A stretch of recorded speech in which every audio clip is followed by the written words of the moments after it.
ઓમ નમઃ શિવાય. હર હર મહાદેવ. આજે આપણે 8મું જ્યોતિર્લિંગ શ્રી ત્રંબકેશ્વર મહાદેવ જ્યોતિર્લિંગની વાત સાંભળશું. તો આ જ્યોતિર્લિંગ મહારાષ્ટ્રના નાસિક નજીક બ્રહ્મગીરી પર્વત પાસે આવેલું છે. આ જ્યોતિર્લિંગની સ્થાપના સાથે જોડાયેલી કથા ખૂબ જ પવિત્ર અને ભાવનાત્મક છે. પ્રાચીન સમયમાં બ્રહ્મગીરી પર્વત ઉપર ગૌતમ ઋષિ અને તેમના પત્ની અહલ્યા રહેતા હતા. તેઓ ખૂબ જ ધાર્મિક, દયાળુ અને સત્યનિષ્ઠ હતા. તેમની આશ્રમમાં હંમેશા અન્ન અને પાણીની કોઈ દિવસ કમી નહોતી રહેતી. તેથી આસપાસના લોકો પણ ત્યાં સહાય માટે આવતા હતા. એક વખત ભયંકર દુષ્કાળ પડ્યો. બધા જ ઋષિઓ અને લોકો તરસ્યા અને ભૂખ્યા રહ્યા. પરંતુ ગૌતમ ઋષિના આશ્રમમાં ભગવાનની કૃપાથી અન્ન અને પાણીની અછત નહોતી. આ જોઈ અને બીજા બધા ઋષિઓ હતા ને એને ઈર્ષ્યા થઈ. હવે ઈર્ષ્યાળુ ઋષિઓએ ગૌતમ ઋષિને બદનામ કરવા માટે એક યોજના બનાવી. તેમણે એક દુર્બળ ગાય ગૌતમ ઋષિના ખેતરમાં મૂકી.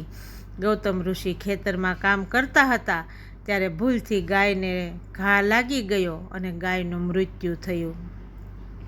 આ ઘટના પછી અન્ય ઋષિઓએ ગૌતમ ઋષિ પર ગૌ હત્યાનું પાપ લગાવ્યું. ગૌતમ ઋષિ ખૂબ દુઃખી થયા અને પાપ નિવારણ માટે ઉપાય પૂછ્યો. ત્યારે ઋષિઓએ કહ્યું કે ગૌ હત્યાનું પાપ દૂર કરવા માટે ગંગાને પૃથ્વી પર લાવો અને તેમાં સ્નાન કરો. ગૌતમ ઋષિએ ભગવાન શિવની કઠોર તપસ્યા કરી. ગૌતમ ઋષિની ભક્તિથી પ્રસન્ન થઈ અને ભગવાન શિવ પ્રગટ થયા અને તેમને વરદાન માગવા કહ્યું. ગૌતમ ઋષિએ ગંગાને પૃથ્વી પર લાવવા માટે વિનંતી કરી. ભગવાન શિવે ગંગાને પૃથ્વી પર ઉતાર્યા, પરંતુ ગંગાએ પહેલાં આવવાનો ઇનકાર કર્યો. ત્યારબાદ શિવજીએ પોતાની શક્તિથી ગંગાને ત્યાં પ્રગટ કરી. આ ગંગા જ આજે ગોદાવરી નદી તરીકે જાણીતી છે. ગૌતમ ઋષિએ ગંગામાં સ્નાન કરી પોતાના પાપથી મુક્તિ મેળવી. ગૌતમ ઋષિ અને અન્ય દેવતાઓની વિનંતી પર ભગવાન શિવ ત્યાં જ સ્થાયી થયા અને ત્રંબકેશ્વર જ્યોતિર્લિંગ તરીકે પ્રગટ થયા. અહીંથી ગોદાવરી નદીનો ઉદ્ભવ થાય છે.